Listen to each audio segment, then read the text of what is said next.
Hello, আসসালামু আলাইকুম। সবাই কেমন আছেন? আশা করি অনেক ভালো আছেন। তো আপনাদের ভাইয়া বাজারে গেছিল, তার ভিতরে আনছে বাজার কইরা। এখানে হইল সিম, তারপরে এখানে হইল শসা, তারপরে এখানে হইল কাঁচকলা, এখানে মুরগি, তারপরে তাজা তাজা একদম পুঁটি মাছ। তো পুঁটি মাছ আপনাদের ভাইয়ের অনেক ভালো লাগে ভাইজা দিতে। আর এখানে আনছে মুরগির মাংস, রোস্ট করার জন্য। আর এখানে ওই যে দেশি মূলা, আজকে নাকি বাজারে বসছিল দেশি মূলা, তো তার জন্য দেশি মূলা নিয়ে আসছে।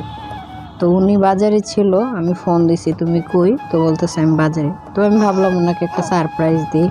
তো তার জন্য আমি বইসা কুলি পিঠা, আমাদের দেশে হলে এগুলোকে কুলি পিঠা, ভিতরে নারিকেল দিয়ে বানাই বানাইতে হয় আর কি।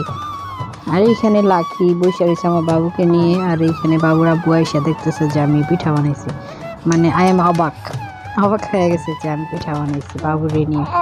তো এইখানে একটা রুটি ছিল, তারপরে আমি ওইটাকে কি করছি, কাইটে নিমকির মতো করে ফেলাইছি। আর ওনারা বসে তাকাই রয়েছে যেগুলো কি করলো বাবুকে নিয়ে। তা এখন আবার ভাজতেছিলাম, ওনারা পিঠা খাইবো, তো আমি ভাজতেছি আর কি।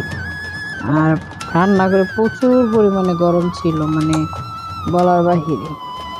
তো আমি বলতেছিলাম যে আমি একে একে বানাইছি, আবার একে একে ভাজতে হইতেছে, একটা মানুষ নেই আমার পাশে।